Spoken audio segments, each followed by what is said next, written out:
Hello everyone, मैं हूं मसरूर अख्तर। स्वागत है आपका आपके अपने channel UGC NET study IQ में। 17 अक्टूबर 2024 को आपके यूजीसी नेट जून 2024 के एग्जामिनेशन के रिजल्ट आ गए। रिजल्ट आने के बाद थोड़ा सा हाहाकार भी मचा उनके लिए जो सिर्फ पीएचडी ऑनली के लिए क्वालिफाई हुए, क्योंकि इस बार का जो यूजीसी नेट एग्जामिनेशन है वो 3 कैटेगरीज में हुआ। पहली category as usual JRF junior research fellowship, दूसरी कैटेगरी नेशनल एलिजिबिलिटी टेस्ट या फिर हम इसको असिस्टेंट प्रोफेसर के लिए कहते हैं, और तीसरी कैटेगरी पीएचडी ऑनली की थी जिसमें आपको सिर्फ पीएचडी मिलती है। थोड़ा सा मैं बात करूं अगर इसमें, तो जेआरएफ में आपको फेलोशिप का ऑप्शन रहता है और फेलोशिप के साथ ही साथ आप असिस्टेंट प्रोफेसर के पोस्ट्स के लिए अप्लाई करने के लिए भी एलिजिबल हो जाते हो। दूसरी तरफ नेट एग्जामिनेशन अगर आप क्वालिफाई किए हैं, अगर आपने सिर्फ नेट क्वालिफाई किया है तो फेलोशिप के चांस यहाँ रहते हैं। बहुत सारी फेलोशिप्स हैं जो आपको ढूंढनी पड़ेंगी, लेकिन ये फेलोशिप इसमें मिलती है जहाँ पे मिनिमम क्राइटेरिया आपका नेट क्वालिफाई होना दिया रहता है।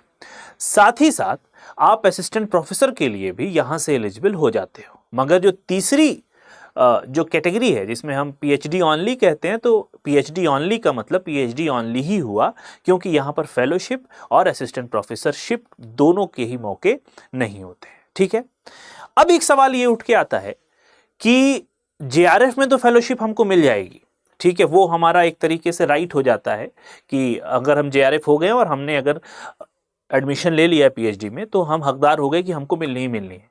लेकिन क्या जेआरएफ नहीं हुआ है, सिर्फ नेट हुआ है तो भी फेलोशिप मिलेगी?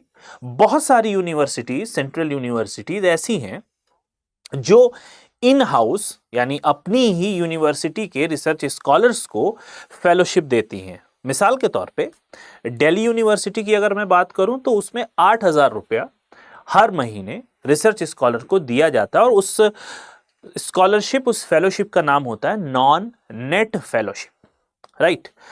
इसी के अलावा गवर्नमेंट ऑफ इंडिया की तरफ से भी बहुत सारे ऐसी फेलोशिप्स हैं जो नेट क्वालिफाई किए हुए स्टूडेंट्स को मिलती है, तो उनको मायूस होने की जरूरत नहीं है। वो कौन सी वेबसाइट है या वो कौन सी संस्थाएं हैं जो नेट वाले स्टूडेंट्स को, कैंडिडेट्स को फेलोशिप दे रही हैं, इस पर आज हम पूरी चर्चा करने वाले हैं अपने इस सेशन में।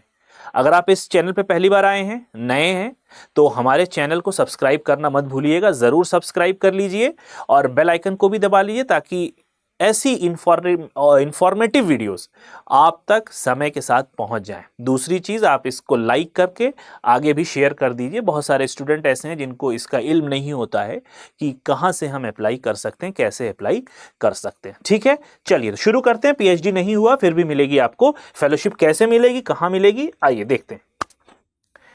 पहला जो मंत्रालय है भारत सरकार का मंत्रालय है और ministry of social justice empowerment की तरफ से national backward classes finance and development corporation, और ये अंडरटेकिंग है ministry of social justice and empowerment का। अगर आप अदर बैकवर्ड कास्ट से हैं, ठीक है, ओबीसी है, अन्य पिछड़ा वर्ग से हैं, तो आपके लिए नेशनल फेलोशिप फॉर ओबीसी है जो कि फंड की जाती है social justice and empowerment ministry की तरफ से। This scheme the scheme is open to candidate who belong to other backward classes and pursuing higher studies such as regular and full-time MPhil or PhD degree in humanities and social sciences, engineering and technology and sciences. The total number of slot for national fellowship for OBC under the scheme is 1000 per year। अभी यहां पर एक सवाल उठेगा कि sir फिर तो अगर यहां पर पीएचडी की बात कर रहे हैं तो ओनली पीएचडी वाले भी अप्लाई कर सकते हैं, तो ऐसा नहीं है।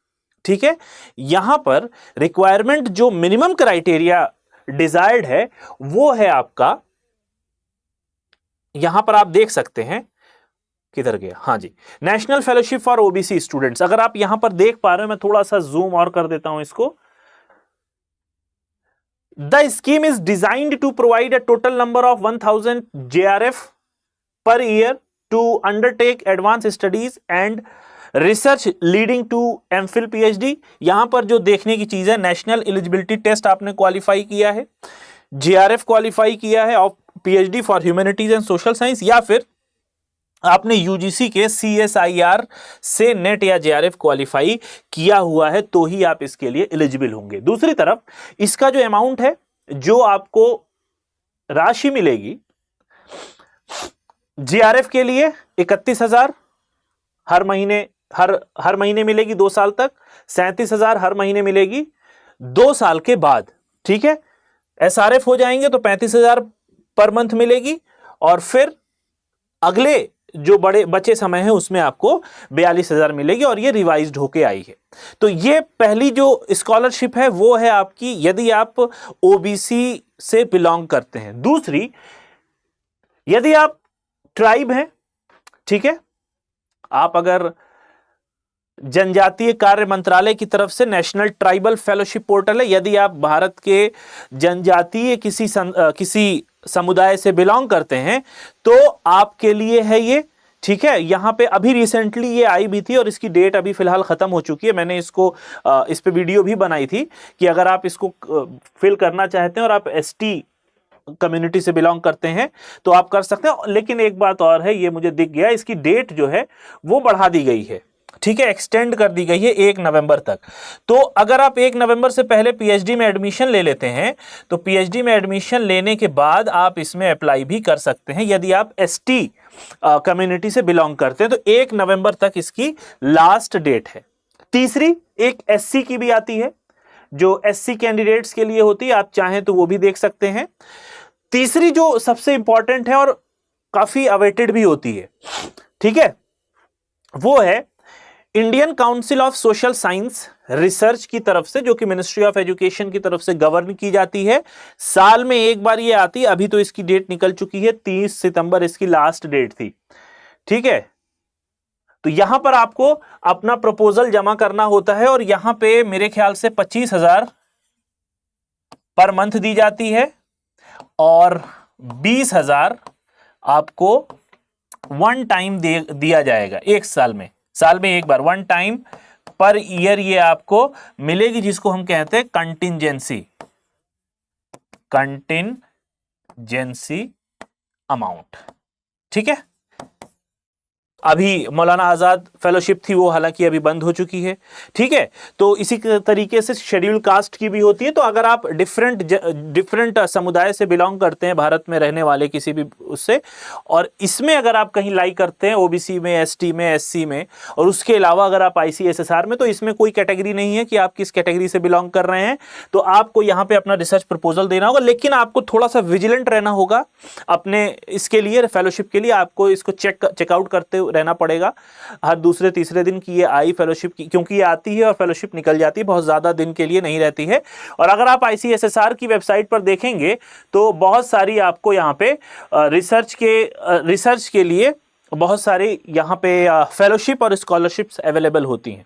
तो अगर आप स्टूडेंट हैं, पीएचडी के अलावा भी कुछ कोर्स करना चाहते हैं, या फिर अगर आप और किसी तरीके की फेलोशिप की तलाश में हैं, तो आपकी तलाश यहाँ पर ख़त्म हो सकती है। ठीक है, आईसीएसएसआर की ऑफिशियल वेबसाइट्स पे जाके। तो ये 3-4 तरीके की फेलोशिप्स हैं। अगर आपने जेआरएफ क्वालिफाई नहीं किया है, सिंपली अगर आपने नेट क्वालिफाई किया है, whether you are qualified in UGC और सीएसआईआर, ठीक है, तो दोनों ही के लिए मिनिमम क्राइटेरिया नेट है और ये 3 तरीके की आपको फेलोशिप यहां पर दी जा रही है, इसको आप अप्लाई कर सकते हैं। ठीक है, और ध्यान देते रहिए। हालांकि अभी ये जो एसटी वाली चल रही है, इसकी लास्ट डेट अभी 1 नवंबर है। आप चाहें तो इसको भी फिल कर सकते हैं अगर आप शेड्यूल कास्ट समुदाय से बिलोंग करते हैं।